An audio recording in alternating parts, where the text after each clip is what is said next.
1984, Part 3, Chapters 3 and 4. There are 3 stages in your reintegration, said O'Brien. There is learning, there is understanding, and there is acceptance. It is time for you to enter upon the second stage. As always, Winston was lying flat on his back, but of late his bonds were looser. They still held him to the bed, but he could move his knees a little and could turn his head from side to side and raise his arms from the elbow. The dial also had grown to be less of a terror. He could evade its pangs if he was quick-witted enough. It was chiefly when he showed stupidity that O'Brien pulled the lever.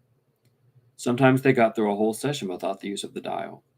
He could not remember how many sessions there had been.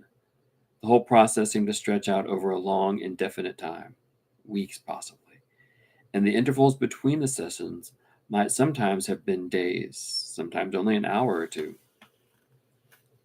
As you lie there, said O'Brien, you have often wondered, you even asked me, why the Ministry of Love should expend so much time and trouble on you. And when you were free, you were puzzled by what was essentially the same question. You could grasp the mechanics of the society you lived in, but not its underlying motives. Do you remember writing in your diary, I understand how, I do not understand why? It was when you thought about why that you doubted your own sanity. You have read the book, Goldstein's book, or parts of it at least. Did it tell you anything that you did not already know? You've read it, said Winston. I wrote it.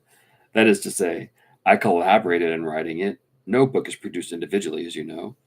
Is it true what it says? As description, yes. The program it sets forth is nonsense. The secret accumulation of knowledge, a gradual spread of enlightenment, ultimately a totalitarian rebellion, the overthrow of the party. You foresaw yourself that was what it was. We're going to try that one more time. You foresaw yourself that was what it would say. It was all nonsense. The proletarians would never revolt, not in 1,000 years for 1,000,000. They cannot. I do not have to tell you the reason. You know it already. If you have ever cherished any dreams of violent insurrection, you must abandon them. There is no way in which the party can be overthrown. The rule of the party is forever. Make that the starting point of your thoughts. He came closer to the bed. Forever, he repeated. And now, let us get back to the question of how and why. You understand well enough how the party maintains itself in power. Now tell me why we cling to power. What is our motive? Why should we want power? Go on, speak, he added as Winston remained silent. Nevertheless, Winston did not speak for another moment or two. A feeling of weariness had overwhelmed him. The faint, mad gleam of enthusiasm had come back into O'Brien's face. He knew in advance what O'Brien would say, that the party did not seek power for its own ends, but only for the good of the majority. That it sought power because men in the mass were frail, cowardly creatures who could not endure liberty or face the truth and must be ruled over and systematically deceived by others who were stronger than themselves. That the choices for mankind lay between freedom and happiness, and that for the great bulk of mankind, happiness was better. That the party was the eternal guardian of the weak, a dedicated sect doing evil that good might come, sacrificing its own happiness to that of others. The terrible thing, thought Winston, the terrible thing was that when O'Brien said this, he would believe it. You could see it in his face. O'Brien knew everything, 1,000 times better than Winston. He knew that the world was really like, and what degradation the mass of human beings lived in, and by what lies and barbarities the party kept them here. He had understood it all, weighed it all, and it made no difference. All was justified by the ultimate purpose. What can you do, thought Winston, against the lunatic who is more intelligent than yourself, who gives your arguments a fair hearing and then simply persists in his lunacy? You are ruling over us for our own good, he said feebly. You believe that human beings are not fit to govern themselves, and therefore... He started and almost cried out. A pang of pain had shot through his body. O'Brien had pushed the lever of the dial to 35. That was stupid, Winston. Stupid, he said. You should know better than to say a thing like that. He pulled the lever back and continued. Now I will tell you the answer to my question. It is this. The party seeks power entirely for its own sake. We are not interested in the good of others. We are interested solely in power. Not wealth or luxury or long life or happiness, only power. Pure power. What pure power means you will understand presently. We are different from all the oligarchies of the past in that we know what we are doing. All the others, even those who resembled ourselves, were cowards and hypocrites. The German Nazis and the Russian communists came very close to this in their methods, but they never had the courage to recognize their own motives. They pretended perhaps they even believed that they had seized power unwillingly and for a limited time, and that just around the corner they lay a paradise where human beings would be free and equal. We are not like that. We know that no one will ever seize power with the intention of relinquishing it. Power is not a means, it's an end. One does not establish a dictatorship in order to safeguard a revolution. One makes the revolution in order to establish the dictatorship. The object of persecution is persecution. The object of torture is torture. The object of power is power. Now do you begin to understand me? Wisdom was struck as if he had never been struck before by the tiredness of O'Brien's face. It was strong and fleshy and brutal. It was full of intelligence and a sort of controlled passion before which he felt himself helpless. But it was tired. There were pouches under the eyes. The skin sagged from the cheekbones. O'Brien leaned over him, deliberately bringing the worn face nearer. You are thinking, he said, that my face is old and tired. You are thinking that I talk of power, and yet I am not even able to prevent the decay of my own body.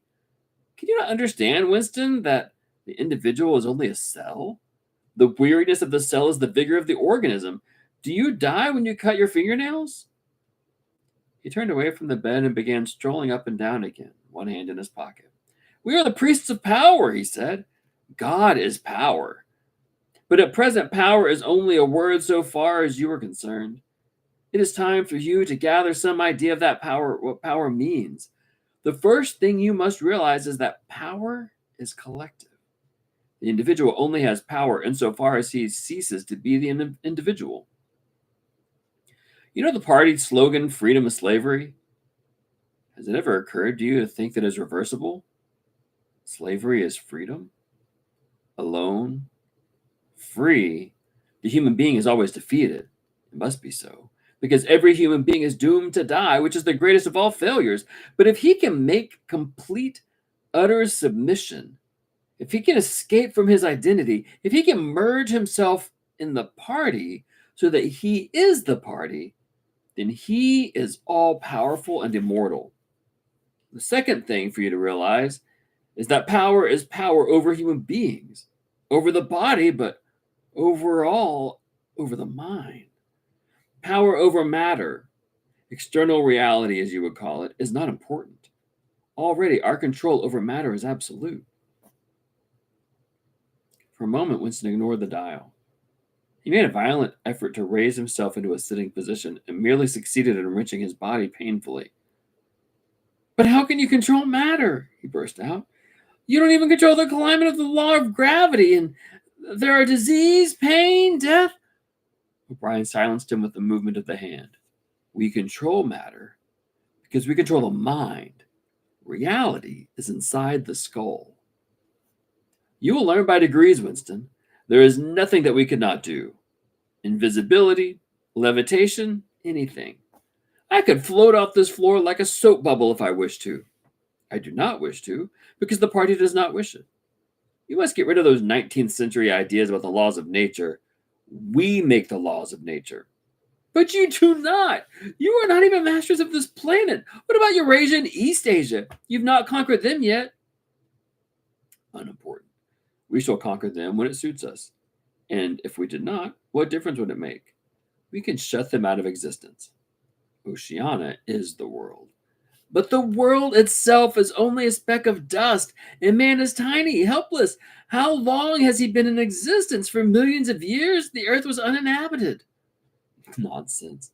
The earth is as old as we are, no older. How can it be older? Nothing exists except through human consciousness. But the rocks are full of the bones of extinct animals, mammoths, mastodons, and enormous reptiles which lived here long before man has ever been heard of. Have you ever seen those bones, Winston? Of course not.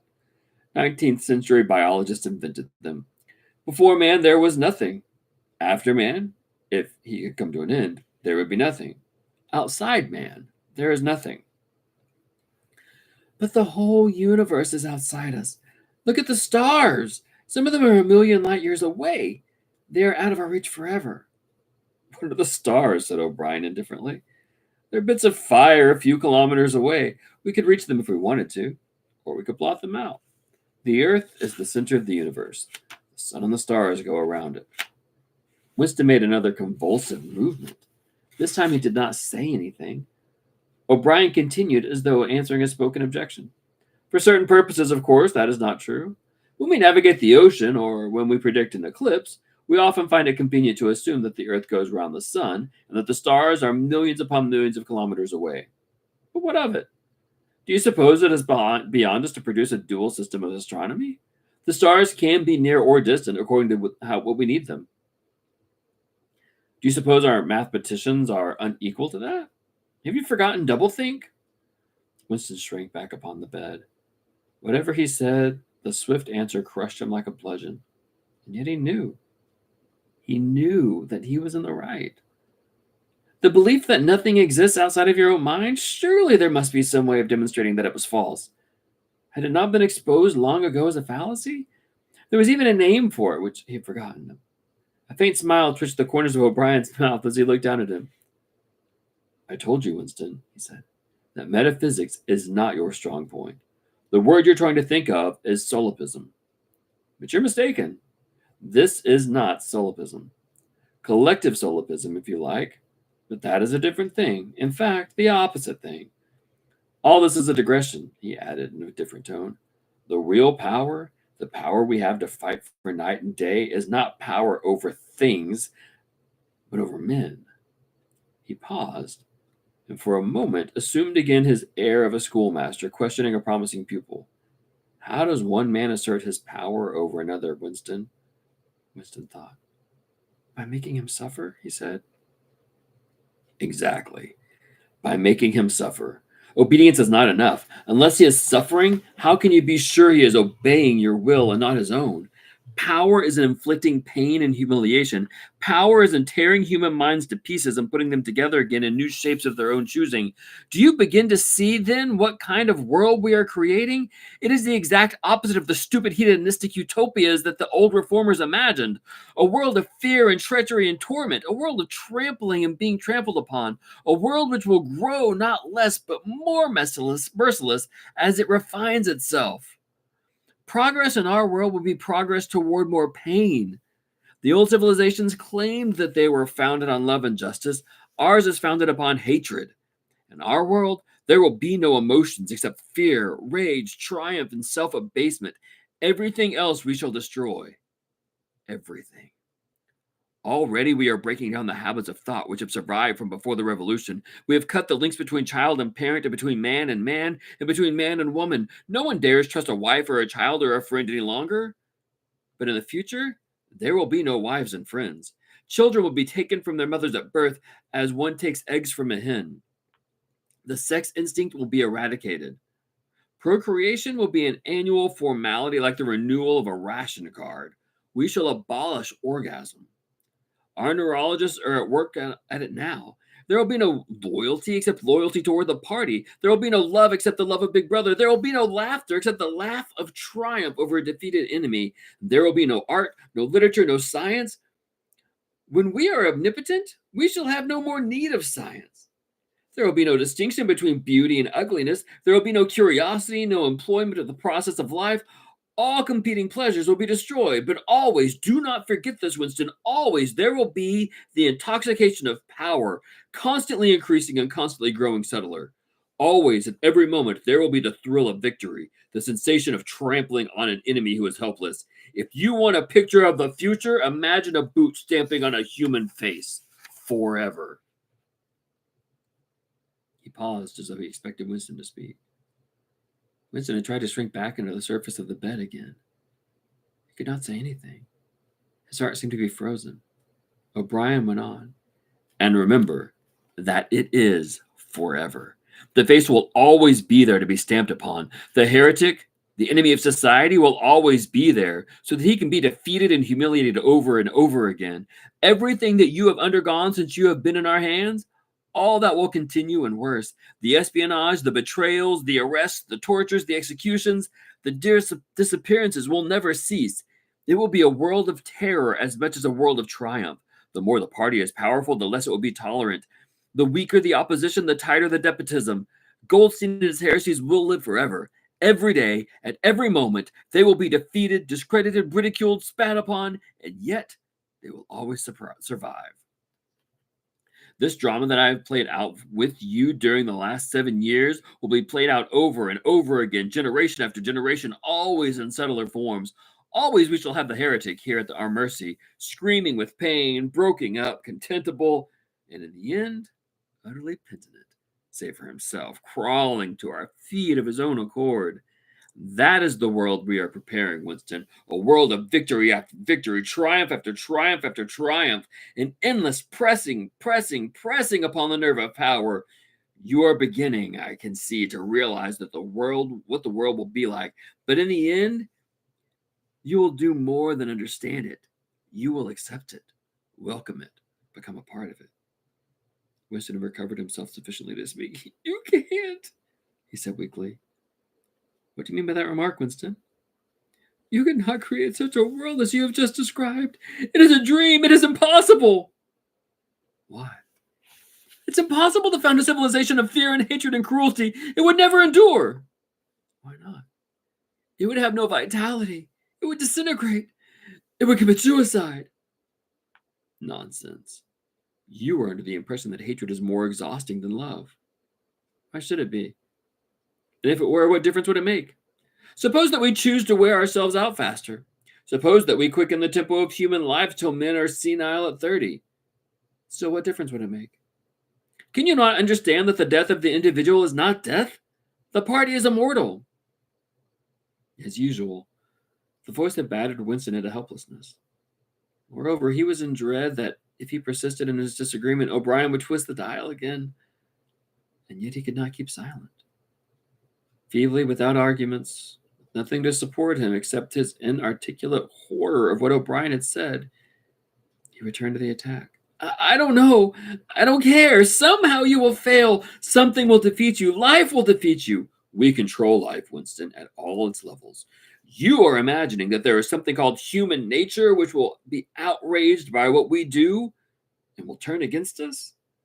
But we create human nature. Men are infinitely malleable. Or perhaps you have returned to your old idea that the proletarians or the slaves will rise and overthrow us. Put it out of your mind. They are helpless like the animals. Humanity is the party. The others are outside. Irrelevant. I don't care. In the end, they will beat you. Sooner or later, they will see you for what you are. And then they will tear you to pieces. Do you see any evidence of this happening? Or any reason why it should? No, I believe it. I know that you will fail. There is something in the universe, I don't know, some spirit, some principle that you will never overcome. Do you believe in God, Winston? No. Then what is it, this principle that will defeat us? I don't know, the spirit of man? And do you consider yourself a man? Yes. If you are a man, Winston, you are the last man. Your kind is extinct. We are the inheritors. Do you understand that you are alone? You are outside history. You are non-existent. His manner changed, and he said more harshly, and you consider yourself morally superior to us with our lies and our cruelty? Yes, I consider myself superior. O'Brien did not speak. Two other voices were speaking. After a moment, Winston recognized one of them as his own. It was the sound of a track of the conversation he had had with O'Brien on the night when he had enrolled himself in the Brotherhood. He heard himself promising to lie, to steal, to forge, to murder, to encourage drug taking and prostitution, to disseminate venereal diseases, to throw vitriol in a child's face. O'Brien made a small, impatient gesture, as though to say that demonstration was hardly worth making. Then he turned a switch and the voices stopped. "Get up from that bed," he said. The bonds had loosened themselves. Winston lowered himself to the floor and stood up unsteadily. "You are the last man," said O'Brien. "You are the guardian of the human spirit. You shall see yourself as you are. Take off your clothes." Winston undid the bit of string that held his overalls together. The zip fastener had long since been wrenched out of them. He could not remember whether at any time since his arrest he had taken off his clothes all at one time. Beneath the overalls, his body was looped with filthy yellowish rags, just recognizable as the remnants of underclothes. As he slid them to the ground, he saw that there was a three-sided mirror at the far end of the room. He approached it and stopped short. An involuntary cry had broken out of him. "Go on," said O'Brien. "Stand between the wings of that mirror.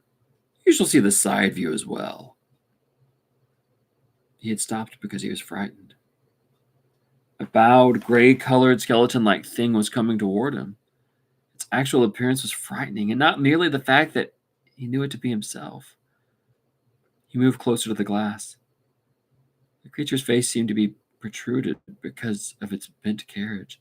A forlorn jailbird's face with a knobby forehead running back into a bald scalp, and a crooked nose and battered-looking cheekbones above which the eyes were fierce and watchful. The cheeks were seamed. The mouth had a drawn-in look. Certainly it was his own face, but it seemed to him that it had changed more than he had changed inside. The emotions that registered would be different from the ones he felt. He had gone partially bald. For the first moment he had thought that he had gone gray as well, but it was the scalp that was gray. Except for his hands and a circle of his face, his body was gray all over with ancient, ingrained dirt. Here and there, under the dirt, there were the red scars of wounds, and near the ankle, the varicose ulcer with an inflamed mass with flakes of skin peeling off it.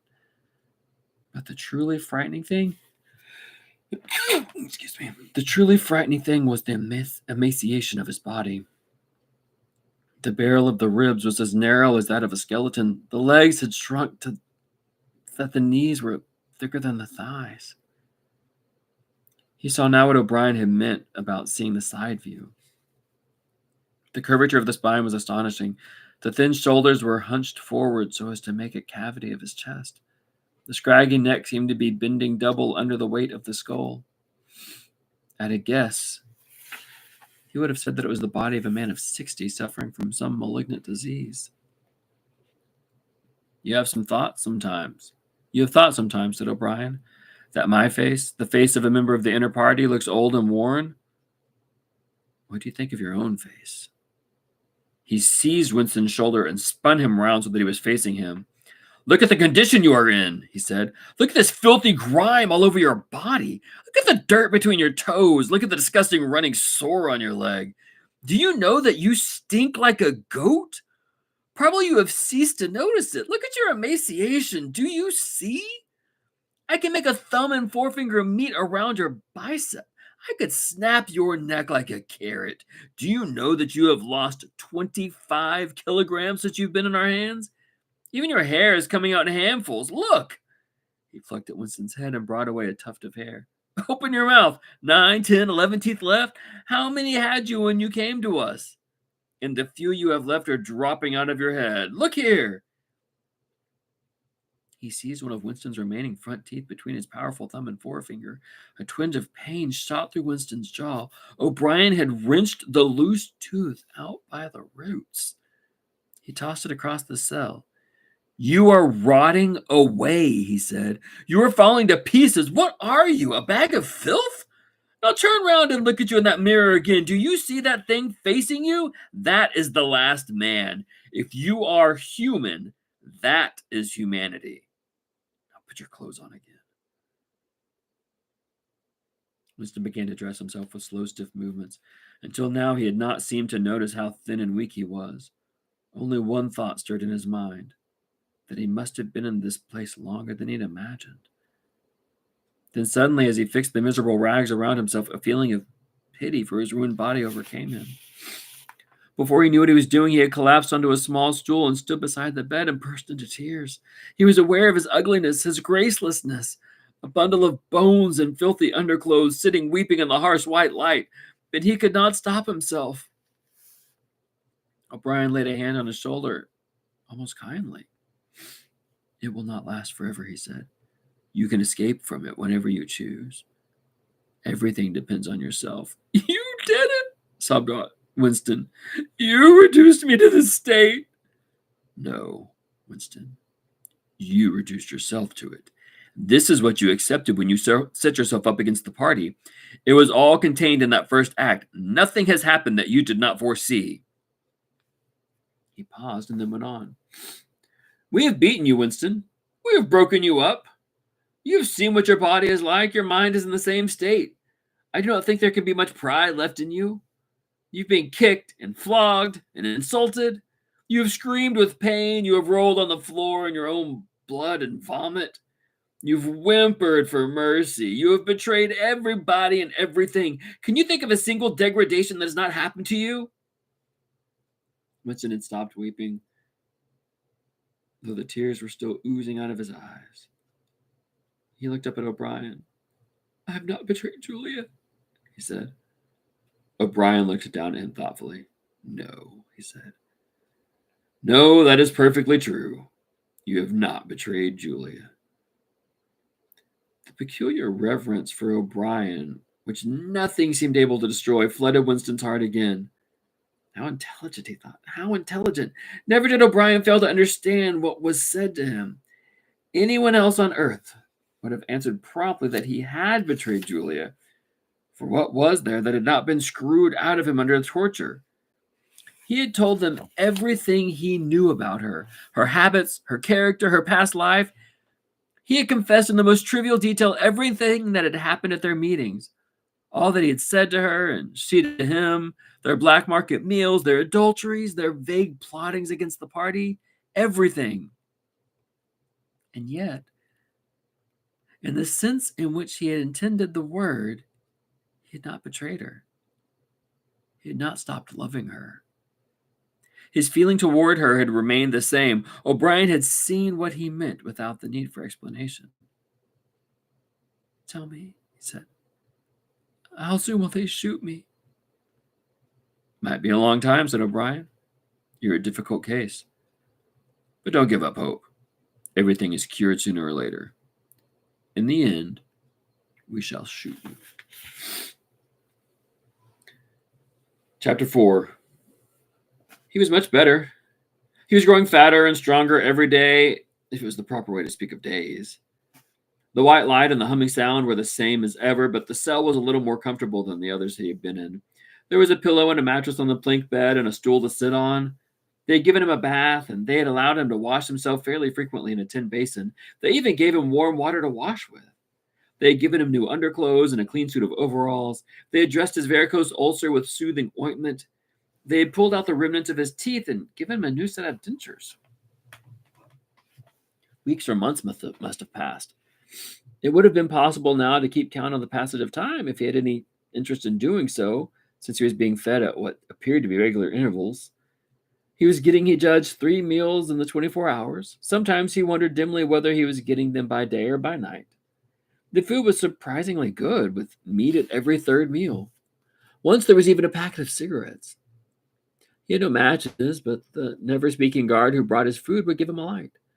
The first time he tried to smoke it made him sick, but he persevered and spun the packet out for a long time, smoking half a cigarette after each meal. They had given him a white slate with a stump of pencil tied to a corner. At first, he made no use of it. Even when he was awake, he was completely torpid.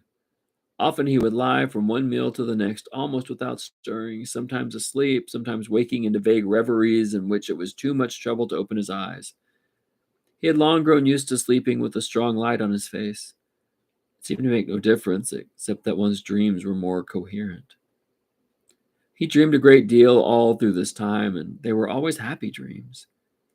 He was in the Golden Country, or he was sitting among enormous, glorious, sunlit ruins with his mother, with Julia, with O'Brien, not doing anything, merely sitting in the sun, talking of peaceful things.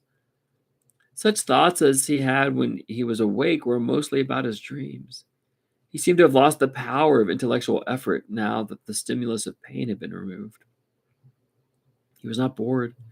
He had no desire for conversation or distraction, merely to be alone, not to be beaten or questioned, to have enough to eat, and to be clean all over was completely satisfying.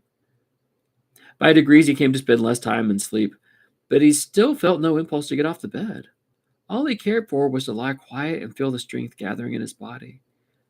He would finger himself here and there, trying to make sure that it was not an illusion, that his muscles were growing rounder and his skin tauter.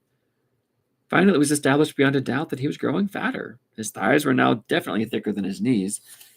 After that, reluctantly at first, he began exercising himself regularly. In a little while, he could walk 3 kilometers, measured by pacing the cell, and his bowed shoulders were growing straighter. He attempted more elaborate exercises and was astonished and humiliated to find what things he could not do. He could not move out of a walk. He could not hold his stool out at an arm's length. He could not stand on one leg without falling over. He squatted down on his heels and found that with agonizing pains in thigh and calf, he could just lift himself to a standing position. He lay flat on his belly and tried to lift his weight by his hands. It was hopeless. He could not raise himself a centimeter. But after a few more days, a few more meals, even that feat was accomplished. A time came when he could do it 6 times running. He began to grow actually proud of his body and to cherish an intermittent belief that his face also was growing back to normal. Only when he chanced to put his hand on his bald scalp did he remember the seamed, ruined face that had looked back at him out of the mirror. His mind grew more active. He sat down on the plank bed, his back against the wall and the slate of his knees, and set to work deliberately at the task of re-educating himself. He had capitulated, that was agreed. In reality, as he saw now, he had been ready to capitulate long before he had taken the decision. From the moment when he was inside the ministry of love, and yes, even during those minutes when he and Julia stood helpless while the iron voice from the telescreen told them what to do, he had grasped the frivolity, the shallowness of his attempts to set himself up against the power of the party. He knew now that for 7 years the thought police had watched him like a beetle under a magnifying glass. There was no physical act, no words spoken aloud that they had not noticed, no train of thought that they had not been able to infer. Even the speck of whitish dust on the cover of his diary they had carefully replaced.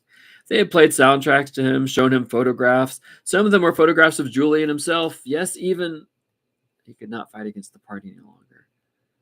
Besides, the party was on the right. It must be so. How could the immortal collective brain be mistaken? By what external standard could you check its judgments? Sanity was statistical. It was merely a question of learning to think as they thought, only the pencil felt thick and awkward in his fingers. He began to write down the thoughts that came into his head. He wrote first in large, clumsy capitals, "Freedom is slavery."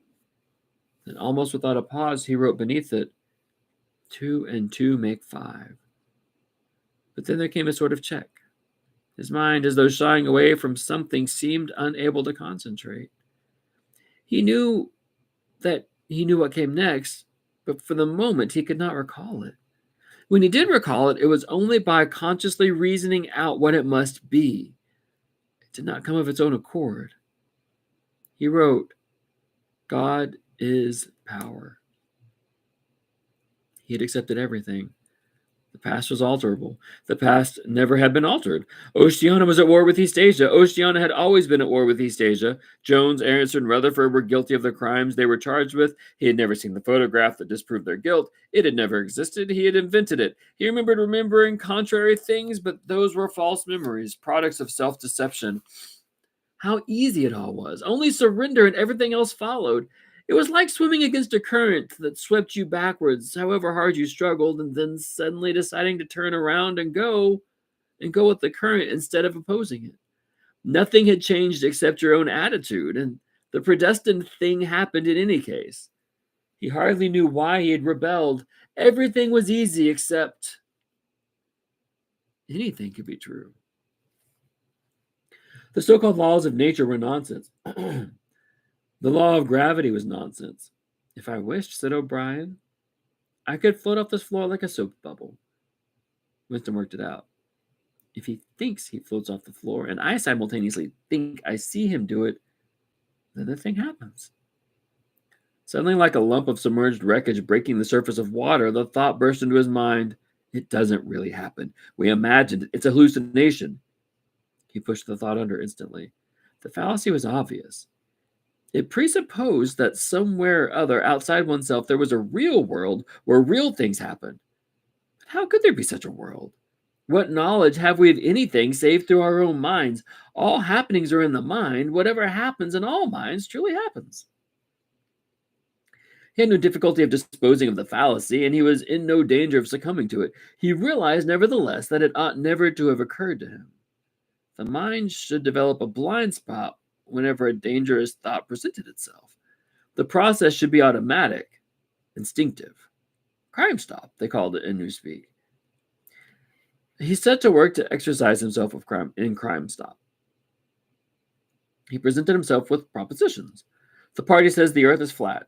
The party says that ice is heavier than water, and trained himself in not seeing or understanding the arguments that contradicted them. It was not easy. It needed great powers of reasoning and improvisation. The arithmetical problems raised, for instance, by such a statement as 2 and 2 make 5 were beyond his intellectual grasp. It indeed also a sort of athleticism of mind, an ability at one moment to make the most delicate use of logic, and at the next to be unconscious of the crudest logical errors. Stupidity was as necessary as intelligence, and as difficult to attain. All the while, with one part of his mind, he wondered how soon they would shoot him. Everything depends on yourself, O'Brien said. But he knew that there was no conscious act by which he could bring it nearer. It might be 10 minutes hence or 10 years. They might keep him for years in solitary confinement. They might send him to a labor camp. They might release him for a while, as they sometimes did. It was perfectly possible that before he was shot, the whole drama of his arrest and interrogation would be enacted all over again. The one certain thing was that death never came at an expected moment. The tradition, the unspoken tradition, somehow you knew it, though you never heard it said, was that they shot you from behind, always in the back of the head, without warning, as you walked down a corridor from cell to cell. But one day was not the right expression. Just as probably it was in the middle of the night. Once, he fell into a strange, blissful reverie. He was walking down the corridor, waiting for the bullet. He knew that it was coming in another moment. Everything was settled, smoothed out, reconciled. There were no more doubts, no more arguments, no more pain, no more fear. His body was healthy and strong. He walked easily with the joy of movement and with the feeling of walking in sunlight. He was not any longer in the narrow white corridors of the Ministry of Love. He was in the enormous sunlit passage, a kilometer wide, down which he had seemed to walk in the delirium induced by the drugs. He was in the golden country, following the foot track across the old rabbit-cropped pasture. He could feel the short, springy turf under his feet and the gentle sunshine on his face. At the edge of the field were the elm trees, faintly stirring, and somewhere beyond that was the stream where the dace lay in the green pools under the willows. Suddenly he started up with a shock of horror. The sweat broke out on his backbone. He'd heard himself cry aloud, "Julia! Julia! Julia, my love! Julia!" For a moment he had an overwhelming hallucination of her presence. She had seemed to be not merely with him, but inside him. It was as though she had got into the texture of his skin.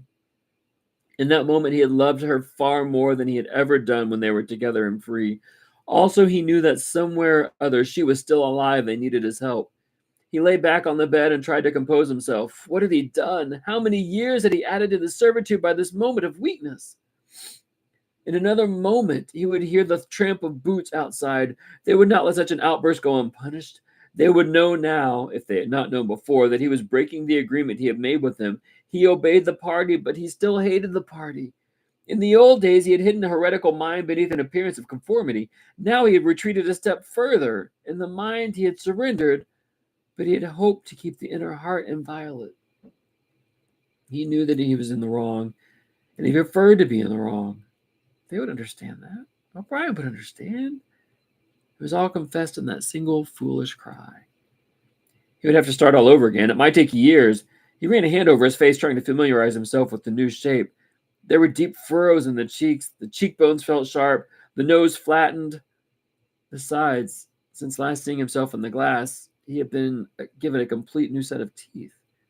It was not easy to preserve inscrutability when you did not know what your face looked like. In any case, mere control of the features was not enough. For the first time that he perceived, if you want to keep a secret, you must also hide it from yourself.